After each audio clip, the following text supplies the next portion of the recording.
in his Kumara Sambhava, Parvati wants to marry Shiva. First, she goes with an intent that Shiva would accept her by looking at her beauty. Because in the opening canto itself, Parvati from top to toe has been described very beautifully, vividly by Kalidasa.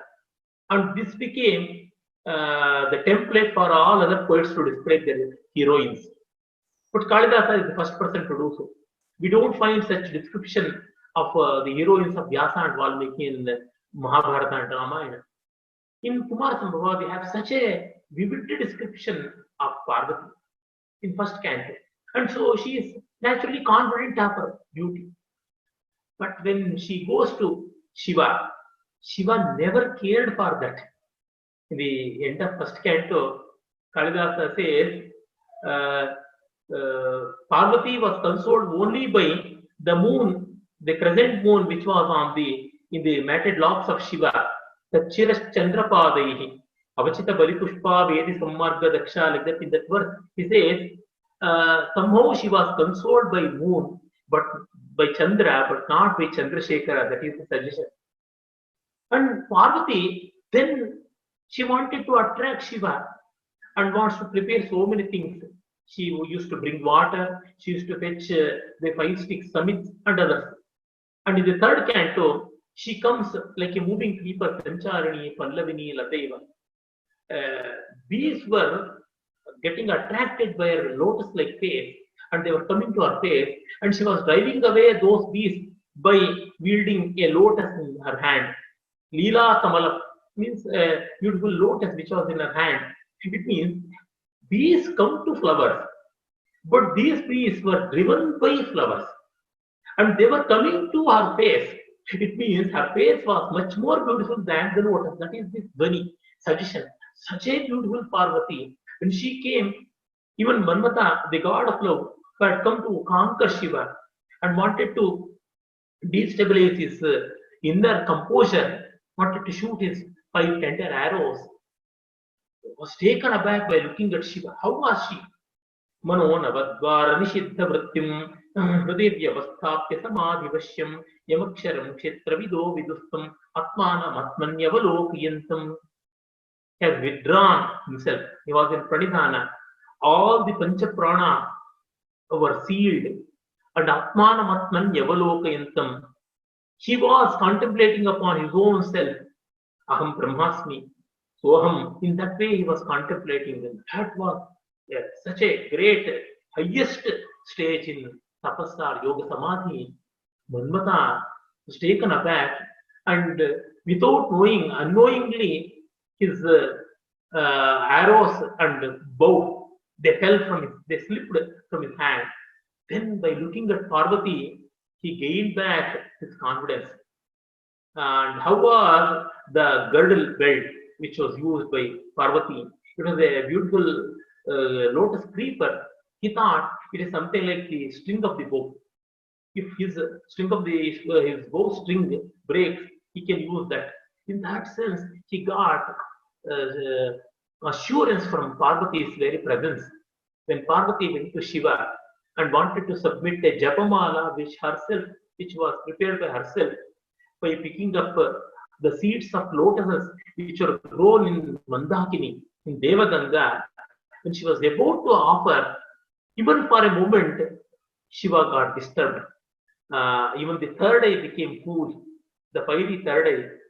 Kalidasa very beautifully describes that Vyaparayamasa Vilochanani Umamukhe Bimbaphaladharvashte Vyaparayamasa Vilochanani.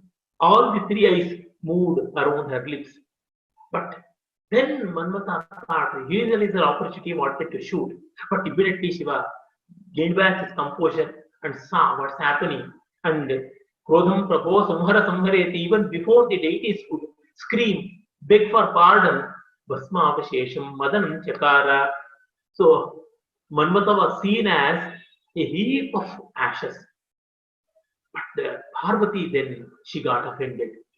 All my beauty, all my charm was of no use. This is what we want to realize. The physical beauty has nothing to do with in our path of realization.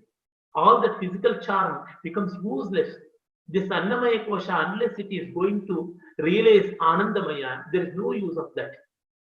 As the words of Yajnavalkya Smriti, Ayam hi paramo dharmaha, yad yogena atma darshanam. Yes, atma darshana is not going to happen, there is no use of this body.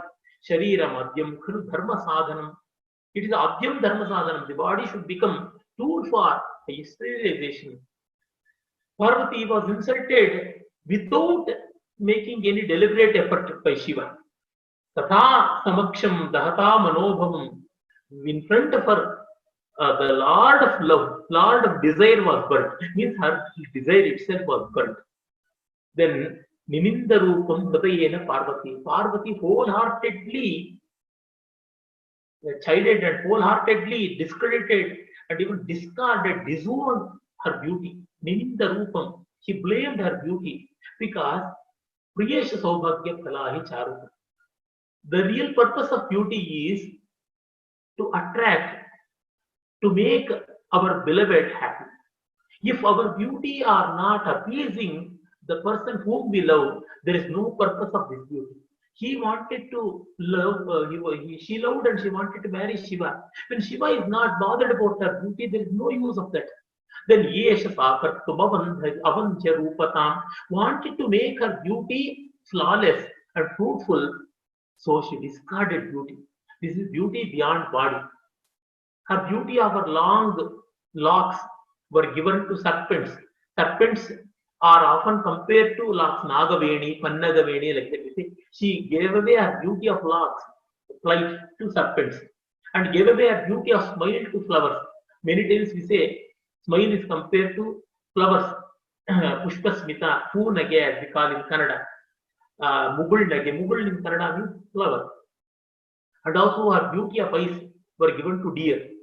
Many times we say Harinakshi, Mrigakshi, Yenakshi, like that. And also her slender body's beauty was given to creepers, Latangi, Tanvi, like that we say. All that means the things which are compared for beauty got their beauty from Parvati. That is the suggestion. And what was left with her? Only love for Shiva. And tapaskiledam tadavakti sadhanam. I am going for penance. I am going to conquer Shiva in that positive way. Yesha Sakartum Avandhya Rupatam, like that in the 5th canto opening itself, poet says. This though transcending the body and beauty beyond body is the hallmark of Kalidasa in his Shringara. And we say that throughout Shakuntala also. In Shakuntala also the same way. See, Shakuntala is nothing but the byproduct of Kumarakambhava. In Kumarakambhava, Shiva penance for Parvati and Parvati penance for Shiva. Though it is not clearly said, Swayam Vidhata Tapasatphalanam Kenapi Kamen Tapaschacha. Though he is the bestower of the fruits of all penances for all people, for what reason he penance we don't know. Means he is doing Nirlepa Karma. Kripana Phalahetavaha, as said by Krishna in Bhagavad Gita. Mean are the people, cheap are the people who do penances or who do work for results. Shiva is not bothered about results. But Parvati, she wanted to get Shiva as her consort and entered into penance, very strict penance. That's why she was not even consuming food, not even withered leaves, and that's why she was called Aparna. In the words of Shankara Bhagavad Phalabhyam Nijatapa Phalabhyam. Apavidikshita says, Parakspara Tapasampat Phalaita Parasparo. Parvati became the fruit of Shiva's penance, and Shiva became, in turn, the fruit of Parvati's penance. Like that, when Parvati was penouncing, Shiva came to herself, and ultimately he submits Adya Prabhritya Vanatangi Tavasmi Dasaha Vitastapo Bhiriti Vadini Chandramaulo Anhayasa Nemacham Klamutsa Sarja Klesha Phaleyanhi Punarnavatam Vidatte. From now onwards, I am your Dasa, I am your bonded labor, like that. He pleads for love. Then you see the dignity of Indian culture. She never goes with Shiva then and there. She says, she even says that through her Sakhi, Atha Vishwatmane, Gauri सद्य देश सखी मितः दाता मे बुभृतां नाथः प्रमाणी क्रियतामिति. She tells to her beloved Saki, friend, you please tell him that to marry me, he has to contact my father. Means it would have become Gandharva Vivaha, but Kalidasa wants to graduate that to the level of Brahma Vivaha. That's so he adheres to our tradition so well, so beautifully. It should become Dharma Shringara instead of Kama Shringara. Because according to our Dharma Shastra, Gandharva Vivaha is Kama Shringara. It's not wrong. Our Dharma Shastrakaras have permitted 8 types of marriages, where one among them is Gandharva. Among the 4 better forms of marriages, it is Gandharva also. But the best is Brahma. And that's so Shiva, Rishim Jyotirmayan, Sapta, Sasmara, Smarashasanaha.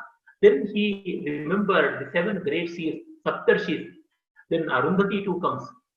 In the form of Arundhati, he respects womanhood. Arya Pyarundhati, even the sage Arya Arundhati, she can negotiate the marriage very well because Purandrinam Pragalbhata. In these matters of marriage and negotiations, it is only the women they fare better. And the 7 sages along with Arundhati, they go to father of Parvati, Mavan, and then marriage is fixed. That's so. Then Kama, after the marriage of Shiva and Parvati, he was rejuvenated and he gets back his life. But there he becomes Ananda. Till then he was Sangha. Ananda means beauty beyond body. Because unless our attractions transcend the domain of body, our love will not be true and fulfilled. Physical love is not bad, but delimiting at the same level and just restricting to that level of body will only become lust. And so it has to be graduated to the level of prema, Advaita Dampatya. That is what Kalidasa sees, and that's what Kalidasa forges in the marriage of Shiva and Parvati. That's how in Kalidasa's Shringara we see Shanta. There is the highest rasa. So Kalidasa Shringara Kavi should never be mistaken for wrong reasons.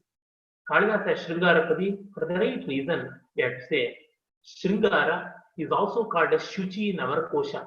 He is also called as Ujjvala. Shuchi means pure and Ujjvala means brilliant. Kalidasa Shringara is Dharmartha Kama Moksha Shringara. As Maitreyi was Moksha Patni of Yajnavalkya, so was that in the concept of Kalidasa.